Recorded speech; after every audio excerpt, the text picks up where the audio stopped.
I welcome you all on the eve of the auspicious occasion of Raksha Bandhan. Today we have all gathered here to raise the curtain on an initiative which we have been building up for the past several months. We call it as the Re-Engineering India, from incredible to insurmountable. We are expecting some of the other guests. They are just on their way and they would be joining us meanwhile, including the person who gave us the Incredible India campaign, who crafted it 10 years back. 1911, one of the greatest minds of India, Sri Aurobindo, said that India of the ages is not dead, nor has she spoken her last creative word. She lives and has still something to do for herself and the human peoples. Right to his prediction in 2014, the visiting Defense Secretary of the United States of America on record has put that India would shape the new world order. Now, how this is going to come? There is a top level transformations which have happened in this country, and a lot of churning and transformation is already happening at a fast pace, at an incredible pace. But there is something which we today, on this 9th of August, which also marks the historic occasion of the launch of the last Indian organized movement against the colonial imperialists. It also marks the day of the freedom of Singapore, which shared the similar history and similar colonial imperialism. Singapore, it would be coming back. They would be starting their 50 years of their inception. They got freedom in 1965 and became a nation state that time. In lines with this, we thought of crafting something, peoples to people interaction, something where government and industry come together with a stupendous academia. A significant section of it is present with us. So Re-Engineering India is an attempt to invoke a sincere, serious, intellectual deliberation and also a committed action involving the engineering academia, which comprises of around 50 million students as well as faculty members spread across 4,500 campuses in order to catapult India's ascendance on the global forefront in tune with her innate, intrinsic ethos and strengths, by striking out synergies with the ongoing as well as proposed initiatives of the government as well as the industry. So this is what Re-Engineering India proposition is all about. We have been moving forward with this. These are some of the representative thematics which we have curated under the Re-Engineering India campaign, where Indian industry and the Indian research establishment moves towards protecting its own intellectual property. Last year, we did an Engineering Excellence Awards where 36 major PSUs and other engineering majors of the country were present, and we were interviewing all of them, and when we asked, the project worth 2,500 crores and all, and when we said, have we protected the industrial design of it? The Airports Authority of India has a massive airport terminal at Kolkata, and they have invested huge chunk, and they have put Gitanjali slogans on the ceiling of it. So there is still an awareness to be built about protecting our own intellectual property. In the financial year 2012-13 alone, a whopping amount of money went out of this country in terms of royalty payments and trademark payments, which something we should be really wary of. And some of the Indian industry majors are advocating for protecting the India's IP assets. Creating global Indian brands is something which should be very, very high on the agenda, which we want to push through the Re-Engineering India campaign. The penetration of the developmental schema, which is getting more technological oriented. So we are in the process of setting up centers for local area development at one of the other campuses, so that the students in their first year, second year, third year can go out and look for the real problems which India is really facing, the solutions for which have to really come from the grassroots. So this is also one of the major areas. Reining in the current account deficit, where reckless imports we have been doing. In fact, we have funded 3-year worth of budget of the Chinese Red Army. So that is the quantum of our trade deficit with China. Swadeshi in its newer form, because world over advanced countries are someone who don't consume even the fast moving consumer goods from alien countries. So this is something which has to be seen more in a scientific manner, where we have to really make transformations in the choices of the youngsters which we are making. We do need the foreign direct investment in the country, but obviously in strategic sectors. But some things which the governments cannot do, probably social ostracization and the Swadeshi and boycott movement, which were launched in a century back and which became the bedrock of India's freedom struggle. So in this today's economic imperialism which is happening across, so in its new avatar, if we can do some of these campaigns, it will be really great. Edu India, NG India and Project Swadesh, I would be talking at later parts. Defense is something which we really need to look into it. 2 lakh crore plus of the India's defense budget, a significant section of it we import, even the small arms and ammunition. So we have to promote a large amount of research and development in defense. This Kargil Victory Day, Engineering Watch organized a small defense research forum where the scientific advisor to the Honorable Raksha Mantri, he envisaged his view as to expanding research and development in Indian campuses across the board. eGov Campus is one of the initiatives we have been running for the last 1 year, where the idea was, can the district magistrates and the district informatics officers take the assistance of the huge 4 lakh plus students of computer science and engineering studying in 412 odd districts of the country. So it was taken up very well. The program is building up in its right earnest. Out of some of these thematics we have curated, we have taken 3 of them, some of them, and just to converge all these energies at an international destination, we are organizing a day-long Re-Engineering India Summit at Singapore on the Engineers Day, which is 15th of September this year. The theme is to learn from Singapore. Singapore is entering its 50 years of inception. Though it's an island country, smaller than even Delhi's geographical area.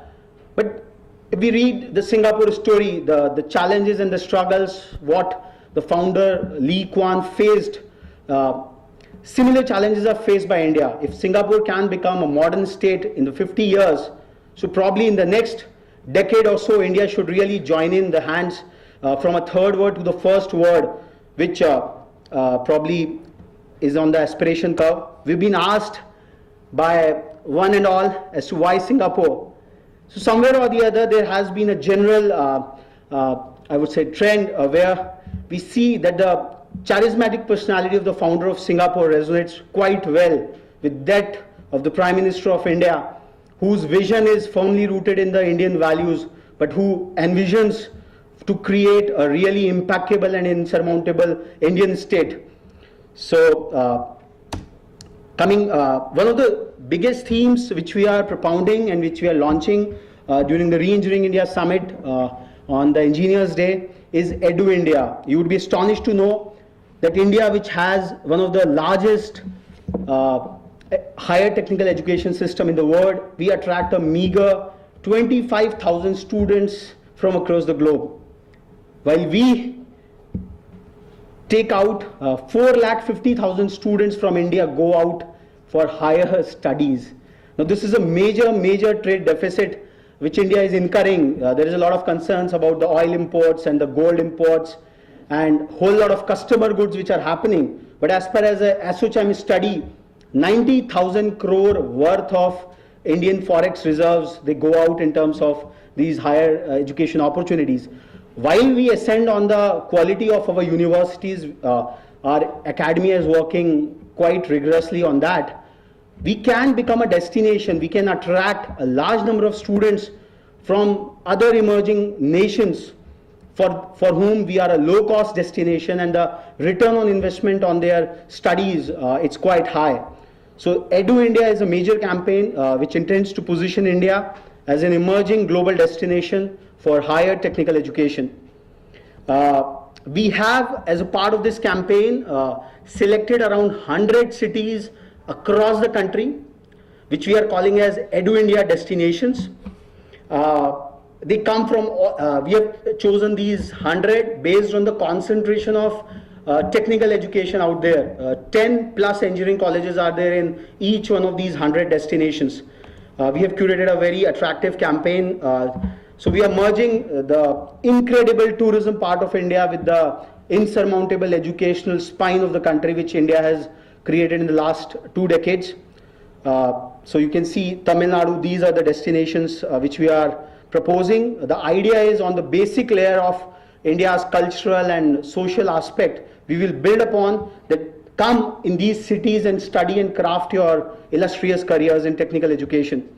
Rajasthan, Punjab, Gujarat, Maharashtra, we have technical education spread across the country. This is one of the key facets which is somewhere not even very, very visible to the policy makers.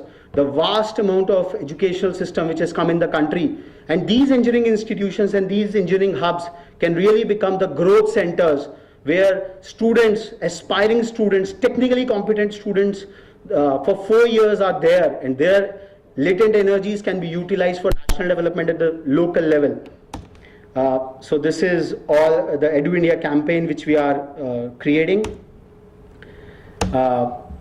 This campaign would comprise of some of the salient features. We are publishing a portfolio, a very high priced coffee table book where all these 100 destinations, their tourism and cultural might along with the educational system would be highlighted.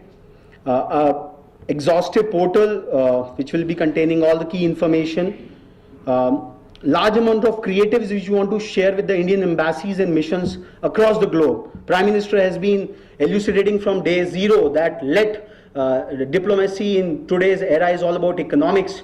So why not we trade and commerce education? India was the Jagat Guru in the earlier days. So cannot we, can't these missions of ours advocate for India's educational destinations? A hyperactive social media channel is on the anvil to propound this educational might of the country. We also propose to interface with the foreign media, both print and electronic, to exhibit the engineering might, the engineering education might of the country, an international helpline in various languages to cater to the specific demands of prospective students. Large amount of video content we intend to produce. This admission season we went out to around 10 states and we created a series called Why Engineering. In that Why Engineering series, we invited the vice chancellors of the various state technical universities and talked about the careers courses and colleges in engineering. We also walked through a large number of campuses. In India, all the students who are coming, they are the first generation engineers. So we really walked through some 10, 12 campuses, covered all their periphery and brought out as to what engineering education is all about. One of the other episodes of this Why Engineering series focusing the state of Punjab is being telecasted tomorrow at 11:30 on Focus News, just for your information. We also plan to do expositions and road shows. This year's, coming year's Pravasi Bharatiya Divas, we intend to organize an Edu India Expo so as to tell the people of Indian origin that this is what India has created and this is where you can send your wards for a glorious future. And also we want to strike out institutional interlinkages, the K-12 level boards and all who are functioning in the countries who are emerging and who look forward India as a progressive destination themselves. So linkage with them, because our engineering academia can absorb a large amount of students from these countries.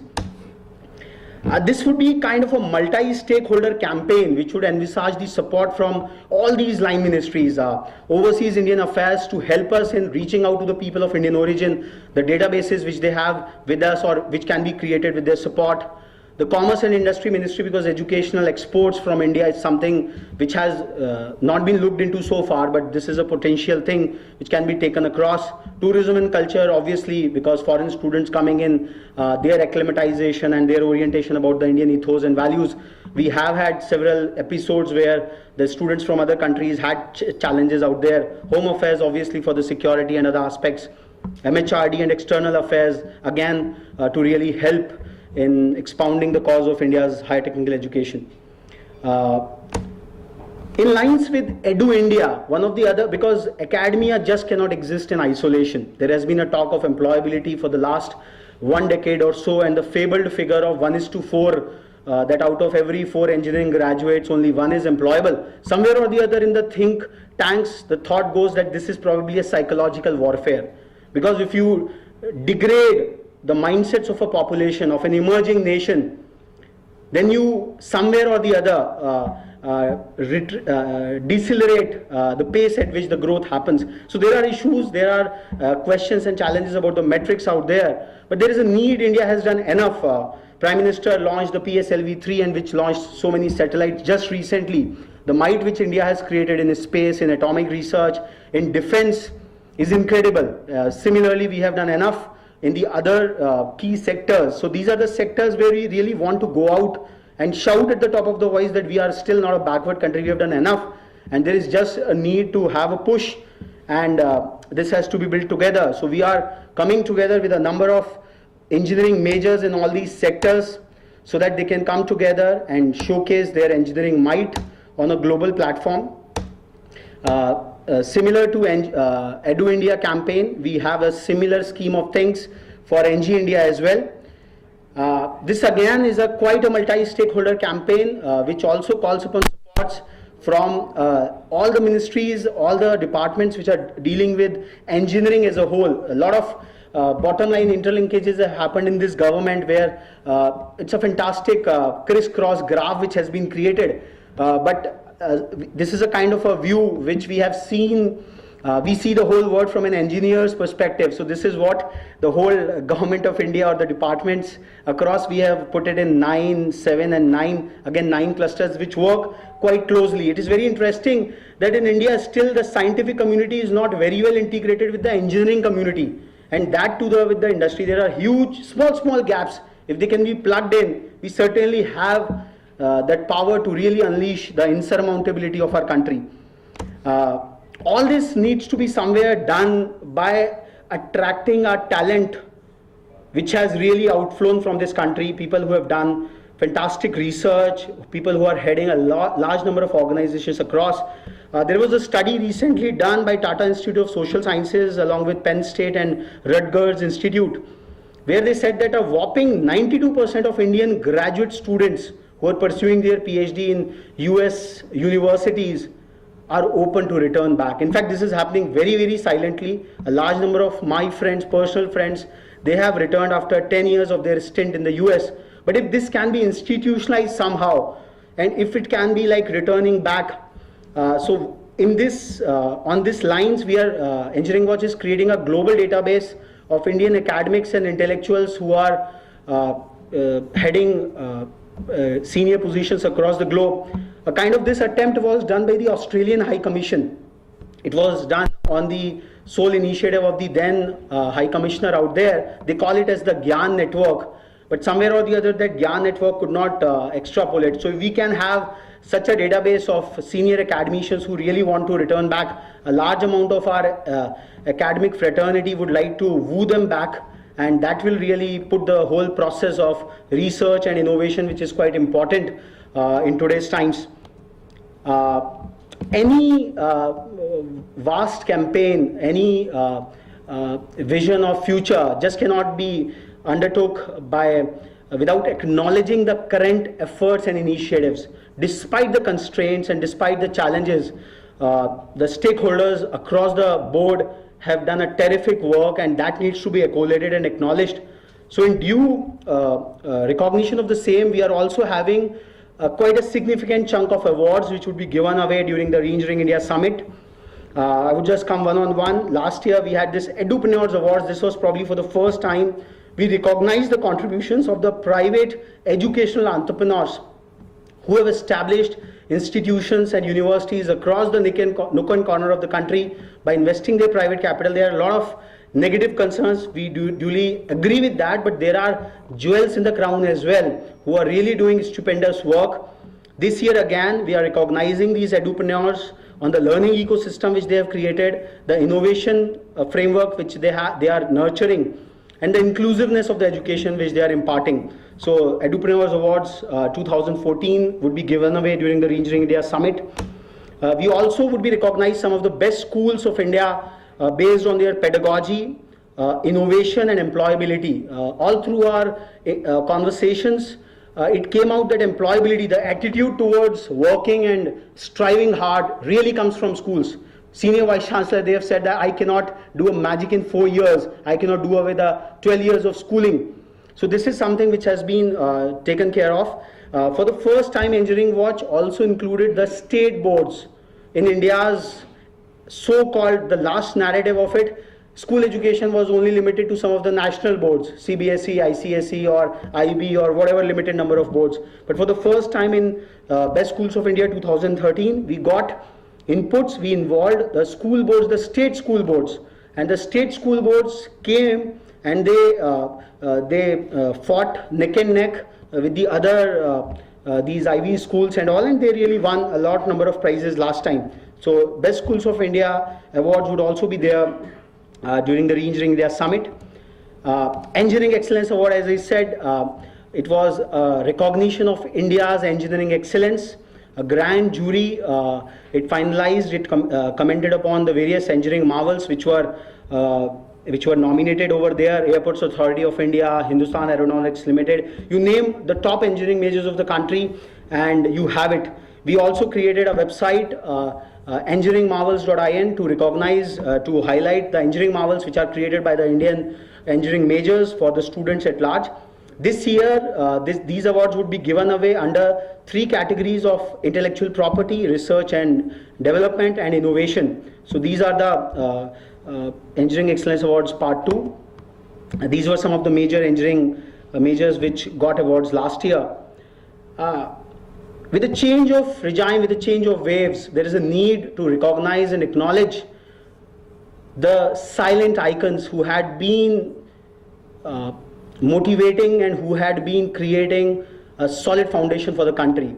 Pandit Deen Dayal Upadhyay happens to be one such avid thinker under whose auspices a large significant chunk of people have been working, erecting institutions and doing grassroots works so that the country doesn't fade away. Recognizing his incredible contributions to shaping an alternate intellectual undercurrent in the country post-independence, Engineering Watch has instituted Pandit Deen Dayal Upadhyay Awards for Re-Engineering India. These awards would be given away in the categories of governance, society, economy, technology and development. It's a great fortune that we have today with us Dr. Vinay Sahasrabudhe, who is an eminent scholar and thinker and who has agreed to chair the selection committee for these prestigious awards. I would be requesting Vinay sir to just throw a bit of more light on Pandit Deen Dayal Upadhyay's works, just for 2 minutes, sir. Mic.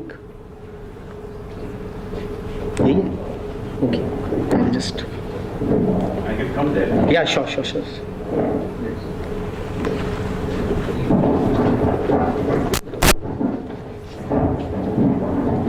can use this. So that's only for the camera.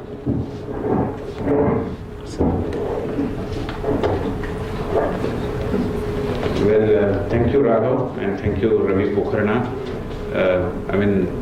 Whatever was presented here was really mind-boggling. I mean, within such a short span of time, the magazine and the people behind have really achieved a extraordinary success, and the magnificent work and the efforts that have been put in certainly are bringing results.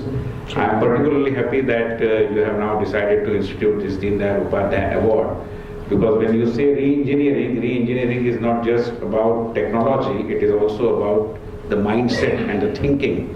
And with these kinds of awards that you are wanting to institute from this year onwards, I believe this re-engineering process could be taken through the mind space as well of the society at large.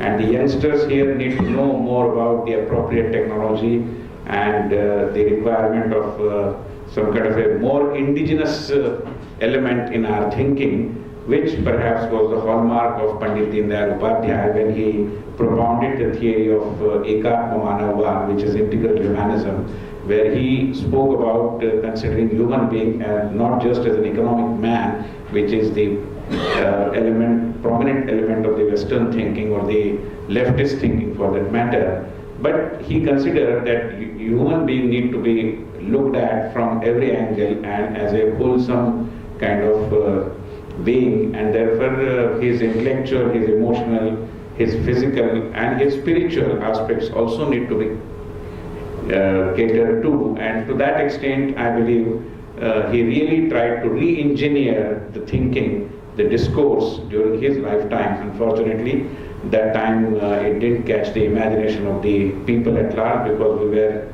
and till recently we were under the spell of the Nehruvian socialism, and therefore it didn't go much far. But I believe with the new dawn, things really could be taken to the logical end. I am really happy, and I congratulate Raghav and all those people, including Ravi, behind this Engineering India project. Thank you so much. Thanks a lot, sir. Extremely thankful. India has, as we said, has been seen from an alien eye for a large amount of time. The idea of India, imagining India, reimagining India, these have been the kind of themes which we have been seeing in the intellectual circles for quite a while. Even the Indian nationhood has been questioned upon. There have been thoughts that Indian nation is of a British creation, but there are other thinkers who say that Indian nationhood is of the yore. Even the Shankaracharya's establishment of the 52 Shakti Pithas across the length and breadth of the country was a strategic move to bind the Indian nation together. So in due recognition of the same, because if we are proud of our own country, like during the course of inviting a large amount of dignitaries for this curtain raiser event, we encounter a large number of questions, large amount of pessimism. Oh, Indian engineering is just primitive. Now these are the kind of thoughts, if they are in the thoughts, if there is a mushrooming of the engineering institutions across the country. So there's a lot of pessimism which is duly ingrained into it. Somewhere there is a deeper psychological and there is a deeper ideological reason behind. So in recognition of it, we felt like in the innate indigenous space, Dr. Shyama Prasad Mukherjee, who was one of the freedom fighters and who happens to be of the lineage of the illustrious jurist from Bengal, Sir Ashutosh Mukherjee, and who gave up his life in the struggle for the cause of Ek Bharat, Shresth Bharat, who fought for the cause of Jammu and Kashmir.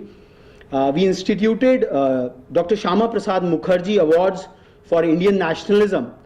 These awards this year would be given away to an academician par excellence, scholar, scientist, social worker, lawyer, chartered accountant, doctor, industrialist, a whole lot of professional fields who have in their own right, have really worked towards protecting this real spirit of Indian nationalism, because this is something which will really make the youngsters proud of their country.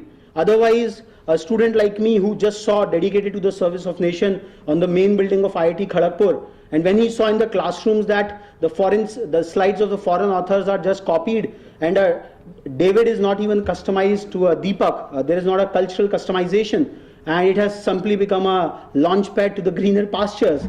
So we just cannot think about re-engineering India. Because students, as we have been conducting employability seminars for all these years, they don't want to go to a tier 2 or a tier 3 town. They resent from going over there. Now how many people can just come in the mega cities and just survive, and India is a 32 lakh square kilometer landmass. So we really need to think about it, because this is where the real sense of service, the real sense of education would really come from. So we somewhere need that this layer of expounding that pride, that inherent cultural pride in the young students, the young technological minds would be really important, and these awards would certainly help in some way or the other in making India come together and expanding the horizons. In addition to all these, we have also instituted something called Educlusion Awards this year. Very interestingly, the entire narrative at the Ministry of Human Resource Development is simply limited to the IITs, to the NITs, and a handful of other premier institutions, which collectively count for only 100 or so. We interviewed Professor S.S. Mantha recently. He said that state funding institutions are just 500 in number, which are under the jurisdiction of AICTE. The vast engineering network in the country is regulated, it is steered through by the state technical universities, who have in the right earnest have taken technical education to the nook and cranny of the country. So these state technical universities should be applauded. There is an IIT council, there is an NIT council, and there is a talk about triple IT council. But nowhere in our little journalistic sojourn we have seen that all the state technical university vice chancellors have been brought together, because they are commanding the vast amount of engineering education in this country, and they have a solution, they have the magic wand to really put to it. So these Educlusion awards would be really given away to the state technical universities across the country. We have 18 of them as of now, and most probably the other states would be passing on the state technical education acts, and this would be initiation of a new era of thinking in re-engineering India's technical education. It would be very interesting to know that somewhere or the other, the propensity towards engineering education has been taken for granted in this country.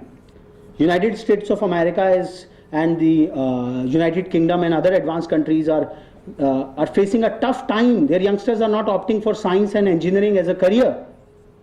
Now, it took even President Barack Obama to launch an initiative called Change the Equation, which is a CEO-led campaign which talks about initiating the youngsters to opt for careers in science and technology. So this is one of the excerpts from his opening inauguration. But incidentally, in India, what has happened is, while our public schooling system has not taken much of the quality chunk, but the policy sentiment pertaining to the contribution of private sector doing yeoman service for excellence in STEM education has also been derided upon. Despite the numerous policy changes which have been accorded to reduce their impact, the STEM icons of India's roles have been substantial and significant. So the way we had initiated Edupreneurs Awards last year to recognize the contributions of the private educational entrepreneurs who have set up institutional academia, at Re-Engineering India we intend to recognize some of the leading luminaries who have helped cater to the quality delivery of STEM education at the K-12 level, and thereby add to India's image on the global forefront. Because if in a class 11th or 12th, if a teacher of physics just cannot resolve a vector, so I think Professor P.V. Sharma will say what kind of an engineer that young kid would certainly become. So that's the state of affairs, but still, wherever there is a work, the idea is to recognize it, to acknowledge it, because acknowledgement and recognition is something which will drive people to move on to the next level of quality, next level of commitment, because there cannot be a transition from 0 to 1 in a straight phase. There has to be commitment from all quarters. Last but not the least, our small journey, which started in the year 2009, where we started with a publication called UPTU Watch. We asked the question, can UPTUians become the brand ambassadors of Uttar Pradesh the way IITians have for India? So we tried to cover the whole canvas of Uttar Pradesh, 700 engineering colleges at that point of time, to today, where we have taken up the courage, we have dared to, with the blessings of our seniors and support from all of you in some form or the other, to really propound for this global campaign to create an insurmountable India. Engineering Watch has been working on some of very, I will say, innovative and futuristic products, which will be coming to you in short while, like the Engineering Atlas of India, where we have plotted all the 4,500 engineering colleges of the country on a GIS platform. We are putting up more and more layers of the engineering infrastructure of the country for more planning, even for the training and placement officers. They can know that where all the industry is located nearby that place. So this is a kind of extraordinary work we have been doing for the last several years. We have created something called Tenali.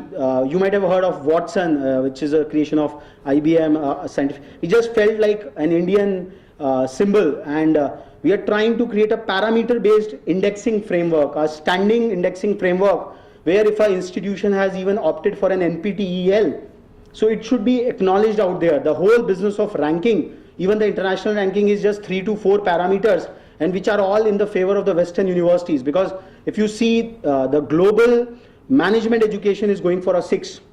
Global management education, there is a huge, the agency which runs the graduate management aptitude test, it says disrupt or get disrupted. The entire management education is seeing that fate. But in the space of engineering, India has different set of challenges.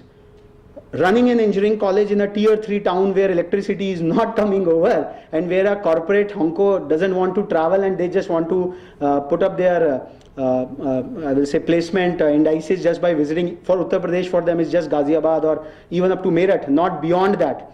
So we are trying to create as many parameters as possible with inputs from senior academicians, vice chancellors. We have recently launched something called a student satisfaction index, which is based on 48 parameters. It has been designed socially with a lot of parameters coming across, and this will be a kind of a standing ranking coming across. And it is not 1, 2, 3, like various institutions of various genres have to be compared differently. The one size fit all approach was never the Indian thought and can never be an approach for the whole world. This is entirely an alien thought which has been indoctrinated by us over the years. In due continuation of that, on the forthcoming World Tourism Day, we are organizing a national skills roundtable at Aurangabad, Bihar. We have with us the Honorable Convener of the Re-Engineering India Summit, as well as the key host of the Skills Roundtable 2014, Shri Sushil Kumar Singh ji. Sir has been patronizing the Engineering Watch initiative for the past several years. We have kept the theme as harnessing the hinterland. When we had launched the Engineering Watch version of our magazine on Engineers Day 2 years back, sir was vocal enough that जो बढ़ई, जो कामगार हमारे प्राचीन समय में हमारे देहातों में काम कर रहा है, वह भी तो एक इंजीनियर है. So his peg theme, he has been championing it for quite a while, and interestingly this union budget, the Honorable Finance Minister has put in a provision for empowering these conventional skills. So there is a need for the policy planners and all the product developers to really look things from bottoms up. So we are taking the huge entourage of all of them, taking to the town hall of Aurangabad, Bihar. It would not be as cozy and comfortable as this Eden and Hodges hall, but still the outcome of it, I feel, certainly would be astounding. I would be requesting sir to touch upon this when he gives his presidential address this evening. We have been working on a key number of, like Why Engineering I talked, it's a whole televised series which got a massive accolade this year. We would be releasing a huge profitable book like which career and which course to choose from. There is no pre-counseling. Counseling is just the option of the branch. But there is no institutional mechanism in the country which tells a first time engineering student ki bhai, this is your engineering aptitude and this is what you have to get into.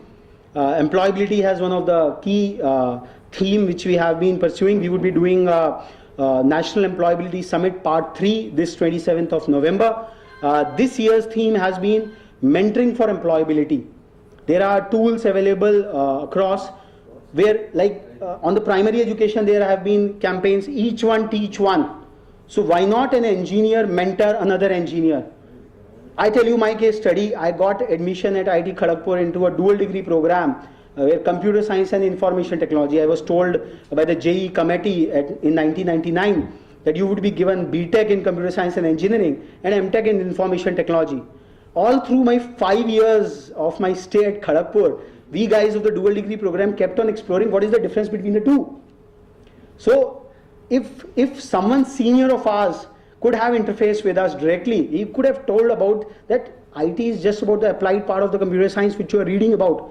So there are some very small questions, very small concerns of the youngsters. If they can be resolved right in time, I don't think that the issue of employability which we have been harping upon and which is somewhere to our conviction and to little understanding of the whole ecosystem which is working, not more than a psychological warfare. Our kids, our students are really astounding, they are really working, they are really not getting the right challenges and right motivation and orientation. Educational technology, EduTech, We have with us Mr. Anish from Pearson. He would talk more about how educational technology has been helping in expanding the quality and access of higher technical education, explaining a red-black binary tree. Many of you will, how to load balance it and how to showcase it across. And the time which is spent on drawing something on a blackboard, Professor Sharma would agree with me that use of educational technology will really help. But how and when is something which we really talk about. Educational technology should not be imposed upon the educational institutions just by the awe and reverence of it. It has to be really adopted by a need generation mechanism. So this is something which has been our line and length. So these are some of the other like 5 elements of nature we are conducting. We have with us Mr. Pavadia. Pavadia sir suggested like Panchatattva, whatever you have been doing. So do something on sustainability, because water, garbage, this is Shiti Jal Pavak Gagan Samira, 5 elements, because sustainability is going to be the buzzword and the cause of concern across the globe. The whole shift, the whole, there are studies that the whole shift of globalization or the 300, 500-year-old imperialism, colonialism, it was all because those nation states just elapsed. They just ran out with their own resources and they had to hunt and go outside for getting their own resources over there. So sustainability has to be a major agenda for the engineering and the technological community to create sustainable livelihoods for ages to come. Last but not the least, it's very important, this New Year's Eve, we are acknowledging the importance and of the academia. We are calling it as the 5th estate, at par with the legislative, executive, judiciary and the media. The academia is something which the shine and sheen, the recognition of academia should be restored in this country, because this is where all the professionals, all the people from other walks of life would come from. So this is what the Engineering Watch universe, we have been trying to build up various small initiatives at a level 0, level 1. The journey has just started. It will go on and it will build on in years to come. I have come to the last slide of my presentation. The term re-engineering resonates and reverberates change, transformation, and a new differentiated approach and paradigm. Re-engineering something which has been forged in a differential schema depending on the influences, interests and inclinations of an epoch, calls for out-of-the-box thinking, taking cue from alternate thought streams, something which we've been talking all the while, questioning the status quo. At Engineering Watch, we are a just small team of young, passionate individuals who have dared to question the stakeholders. The pride with which I can say, the real pride of it, the knowledge-based pride of it, that I belong to India, I am an Indian, the way an American has its background with it. So questioning the status quo and reasoning out a smooth, stout and significant transition for betterment. So this is our humble effort, our humble proposition, our humble drive towards re-engineering India. We seek all your support and suggestions in this humble drive of ours. And I would just end up with a small clip which summarizes the entire spirit of it in a short film. And I'll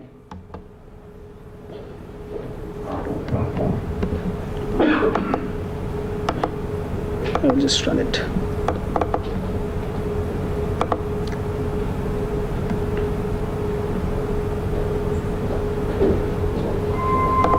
India of the ages is not dead, nor has she spoken her last creative word.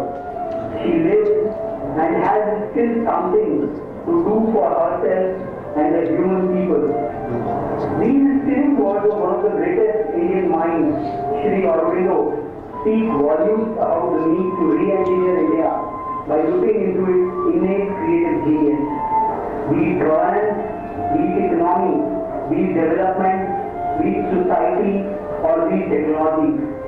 India for ages has largely been seen and is steered through from an outsider's perspective. Our first necessity, if India is to survive and do her appointed work in the world, is that The youth of India should learn to think on all subjects, to think independently, truthfully, going to the heart of things, not stop by the surface.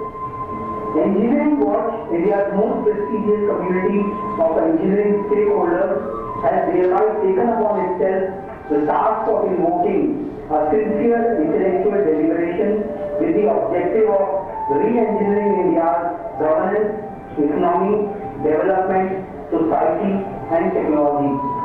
This Engineers Day, several eminent personalities from various walks of national life would speak out their minds to a select gentry of entrepreneurs, school principals, engineering leaders, district magistrates, district informatics officers, and municipal commissioners, along with a host of other change agents who are silently re-engineering India's destiny. Singapore has a special place in the history and future of Asia to have emerged from a third world nation to one of the most advanced nations of the globe. Re-engineering India would thereby need a lot to learn from this city nation on the eve of its golden jubilee year of inception. Engineering Watch welcomes you to Re-Engineering India 2014. For more details, visit www.reengineeringindia.in. I thank you all for such a patient audience. I would now request all of you to share your perspectives, and if there are any specific questions, I would request our Honorable Patron Professor P.V. Sharma to speak, to give his perspectives on this humble initiative of ours. As a senior mentor, he has to give his numbers, marks to our performance and to what we should do to better it. Let me congratulate you for the great initiative you, Raghav, and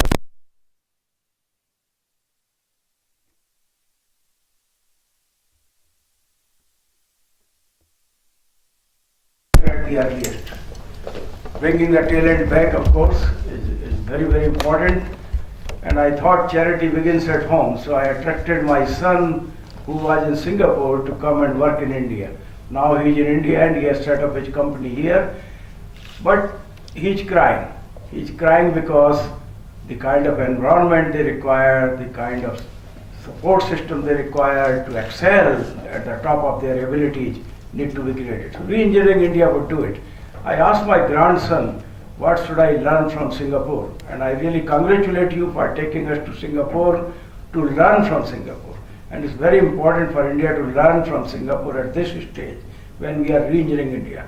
I asked my grandson, who is now in class 6 at DPS here, he returned from Singapore, he had his early education there.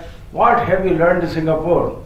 He said, you want to really know, Dada? I said, yes, I want. He said, I learned 3 great things in Singapore. The first thing he said, I learned is honesty. Without honesty, nothing can be done. In Singapore, it perhaps will be scoring the highest on the score of honesty, truthfulness, transparency, trust. That's honesty. And then he said, the second thing I've learned there, that discipline is the greatest strength of a nation. And if you don't have discipline on road, discipline in society, civic sense for your people, problem will be there. I learned that discipline is the greatest strength. I said, what's the third thing you have learned there? Little boy at the age of less than around 10 saying that the third thing which I have learned, that technology is the greatest friend. Technology is the greatest friend, discipline is the greatest strength, and honesty is the best policy. These 3 things became the major pillars on which they re-engineered Singapore and created one of the greatest nations on the earth from one of the most disturbed and really a nation which was so poor you could imagine. We can do it here. You have sketched out the scene very correctly. But remember, ultimately, we need to focus on people. This is a people-centric, 21st century, people-centric century. Without people, without in fact investing on people, we would not be able to re-engineer India. But spending on people and preparing them, of course, very important. We have lacked so far, primarily because I think we did not focus on what India requires. Defense focused on it. They got the best possible result and we got the best strength created there. ISRO, our space mission focused on India, and they are the tallest organization today. We have to learn from these organizations what did they do which we did not do in our universities, in our education system. The thing which I thought I have learned from them is that they have integrated science and engineering together to create the might of what you call DRDO, or the excellence and thrill and excitement of what we call ISRO. Same applied to Howard Atomic Research Center. We somehow or other kept the scientific community and engineering community in two separate chambers. And I think I was very happy that you have picked up this point. You voiced this concern. The major concern is what do I do to integrate science and engineering when it comes to research, when it comes to innovation, when it comes to new product development. How do I bring that culture within the university systems in India to integrate science and engineering? I think you really would score, in my opinion, 200 out of 100 for this initiative. That's what you are really aspiring to do. And we are here to support you, to pray for you, and to pray that you succeed in your mission of re-engineering India. My heartiest congratulations to you and to your team for this bold, great initiative at a time when India needs it most. If we miss it this time, my friend, we would have missed it forever, because good times will never return. Thank you so much. Thank you. Thanks a lot, sir, for your kind words. I will request our guest from Meghalaya, Mr. Maqbool Hussain, sir, to share his perspectives. Good evening, everyone. First, I congratulate you for your visionary presentation. Certainly, we are inspired by you, and you have given me as an Edupreneur Award. Of course, I am an Edupreneur because I started our journey with one computer and 4 students. And today we have a University of Science and Technology, and this is the 3rd year of inception of our university. We have taken lots of initiative, and in a week at least we are getting 6, 7, 8 mails from Engineering Watch, and we could not respond to you time to time because we are busy with our own work. But I go through your mails, and always I find it very inspiring that you have taken so many initiatives. And in that, my request to you that if you can create a database of the people who are specially working in R&D in different countries, especially in USA, and they are contributing a lot for the development of other countries. And if we can make such kind of talent pool and can organize certain kind of occasions here in Delhi or somewhere, and if all universities, people, those who are working in this line, can come and make an interaction with them, and if we can also inspire them to come back in their own place and take certain kind of initiative to encourage the R&D initiatives in our country. This is one of my requests, and especially if we can organize certain kind of occasion in Guwahati, because we are 7 states and I can say 8 states including Sikkim. We are totally untouched, and some of the peoples are only working on this some traditional certificate giving programs, but we don't have any kind of R&D initiatives in our, even in the oldest university like Guwahati University. We are not contributing anything.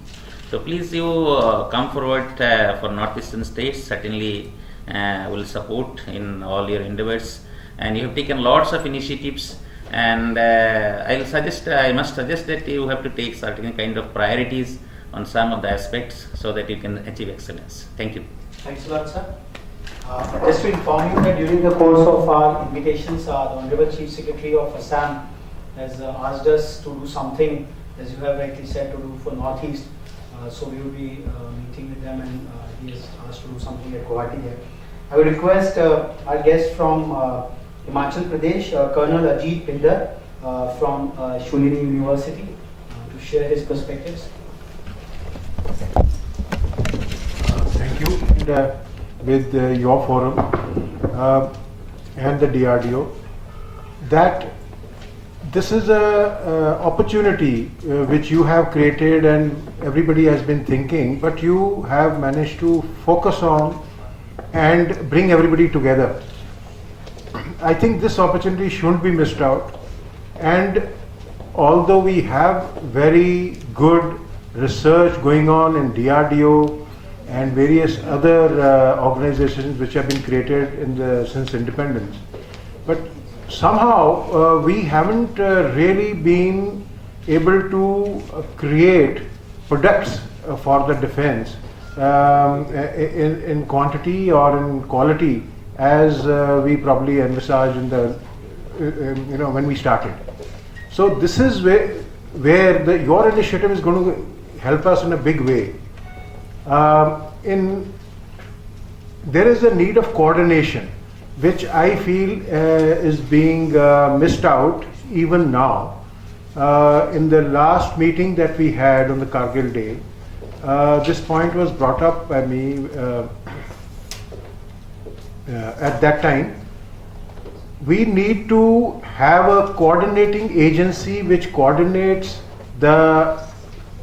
all the universities, whether they are the government or the private, and the armed forces and the DRDO, where the requirements of the armed forces are identified, and what exactly is required, that product which has to be manufactured by the industry, and what modification to that product is to be done, and the research required for that to be done in the universities. Now, all these three things have to be somehow coordinated, and some kind of agency has to be created. And if we do that, I think then everybody gets energized, and we will be able to utilize the knowledge that is there in the private or in the government universities, and then build together on that to produce the products which are required by the armed forces. That's the point which I would make. Thanks a lot, sir. Thanks a lot. Certainly factored in. I have a request, Shri Ashok Kumar Pavadia ji, who is the Joint Secretary with the Department of Public Enterprises, to give his reflections on this entire initiative. Sir. Well, Raghav, as you know, I have only recently been introduced to your engineering board, so I'm only in the process of learning as to what you do. But I've only given my viewpoint to you when we last met, I think last week. I think you are doing a fantastic work by addressing the national issues, the national development issues in a multi-dimensional way. But I really would like you to focus on a few of them rather than you spreading your time and resources over a large number of issues. So pick up a few issues and focus on them. I think that would be the better way forward. Otherwise, it's up to you. But I really would like to know more about your organization, what you do and how you go about doing. But for the moment, I think this is my only suggestion. Thank you. Thank you, we have with us Major General B.D. Vadhva from IILM Group of Institutions, Greater Noida. So, I'd like to share your. At the outset, my compliments to you, Raghav. Whatever I've heard, I am being introduced to this for the first time, and I'm substituting for Mr. Anand Rai, who is actually to be coming. And I got a message this evening that he wasn't too well, therefore I'm here. But whatever I've heard so far, I'm sure a great amount of work being done in this direction. As rightly pointed out that there is a requirement in this field. I will confine myself to just one comment and very strongly support Mr. Mahbul Haq. Over the last 7 years that I have been in the education sector since retirement, working for IILM, I have been now focusing for the last 1 year on Northeast. And having traveled Northeast extensively, now post-retirement and earlier when I was in the service, I think this is one region that really requires a lot of focus. I have been operating in Manipur, in Tripura, and in Arunachal Pradesh. I've had a meeting with the governor of Arunachal Pradesh. Next week, there is a meeting with General V.K. Singh. I've heard his issues. So there is a requirement to divert some of your focus and efforts to the development of Northeast. The students there require our help, require focus. And if we can cater for their requirement, I'm sure we would have done a lot of service to our engineering community. Thank you. Thanks a lot, sir. I would now like to invite our chief guest for this evening, Sri Sushil Kumar Singh ji, to give his address.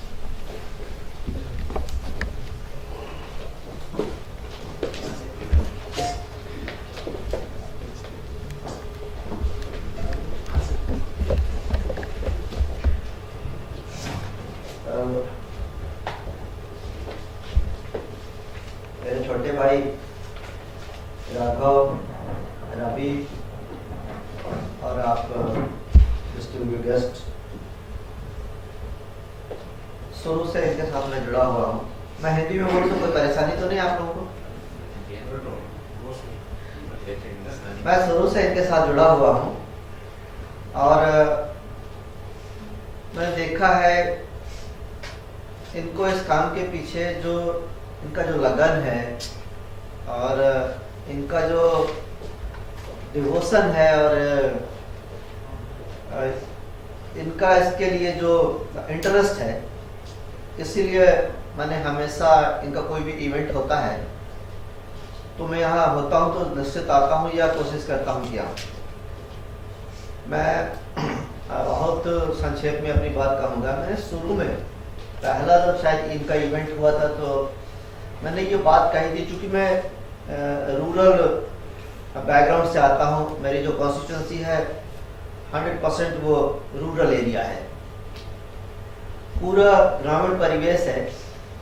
तो मैंने यही कहा था शुरू में कि हमारे गांव में रहने वाले जो कारपेंटर हैं, जो लकड़ी का काम करने वाले बढ़ई होते हैं, जो लोहे का औजार बनाते हैं वो लोहार होते हैं, मिट्टी का बर्तन बनाते हैं कुम्हार होते हैं, तो वो भी एक इंजीनियर है।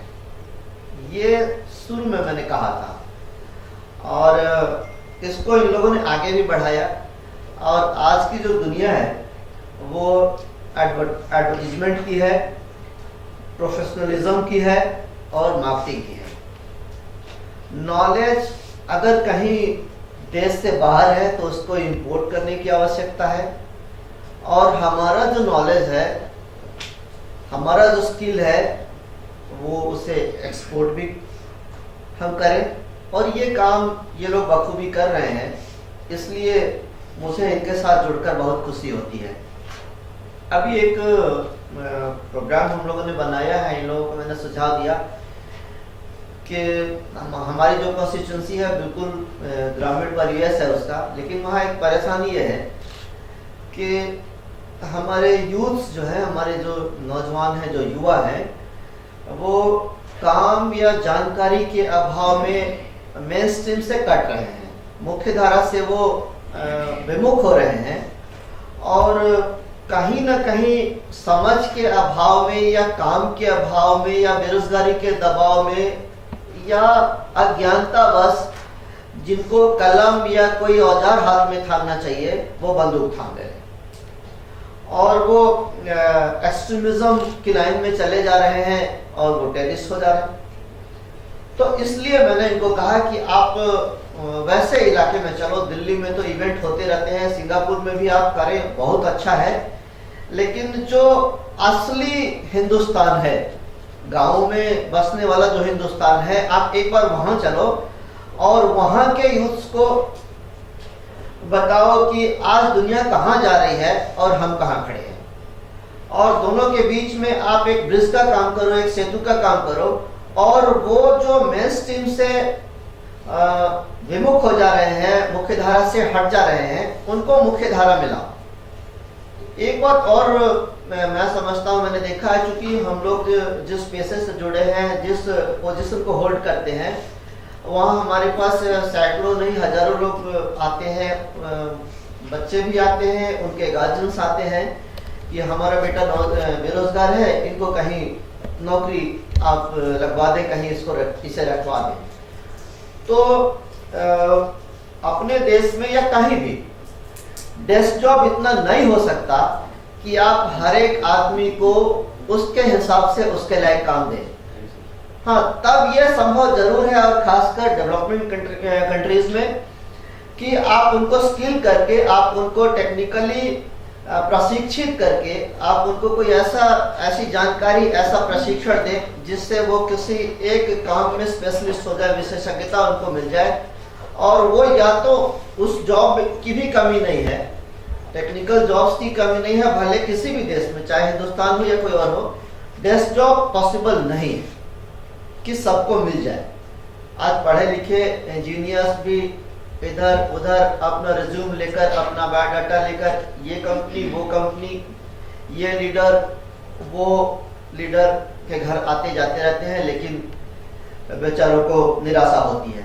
इसलिए मैंने कहा कि अपने यूथ को, उनको प्रशिक्षित करने की आवश्यकता है, ताकि देश में काम की कमी नहीं है, लेकिन सब कोई चाहेगा कि डेस्क जॉब मिल जाए, ये संभव नहीं है।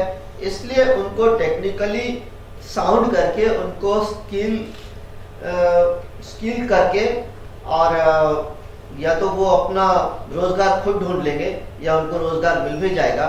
और इस तरह से हमारा जो देश है वो इस मामले में आगे भी बढ़ सकता है, अपने पैरों पर भी खड़ा हो सकता है। और इस तरह से हम, क्योंकि दुनिया, आज ये कहा गया हिंदुस्तान को कि हिंदुस्तान युवाओं का देश है, दुनिया में सबसे ज़्यादा यूथ आज हिंदुस्तान में है। तो इनको जब हम मेन स्ट्रीम में लाएंगे, ये जो हमारा एसेट है, यूथ के रूप में जो हमारे पास जो एसेट है, इसका जब हम सदुपयोग करेंगे तो देश भी आगे बढ़ेगा, देश भी मजबूत होगा। और ये जो भटक जाते हैं हमारे यूथ, वो भी मेन स्ट्रीम में रहेंगे। बस यही कहकर मैं सबको धन्यवाद। Thanks a lot sir. आप सभी को मैं डिनर के लिए इनवाइट करता हूँ, please just I think Ravi you say something.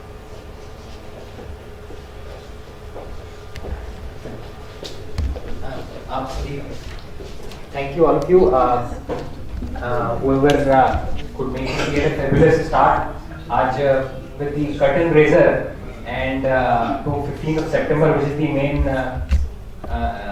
Re-Engineering India camp, where the main Re-Engineering India campaign is culminating. So we will be coming forward and individually kind of reaching out, but then we are encouraged and enthused by these support kind words today. We invite all of you to join us for the dinner in the Hodges Hall side by. Thank you.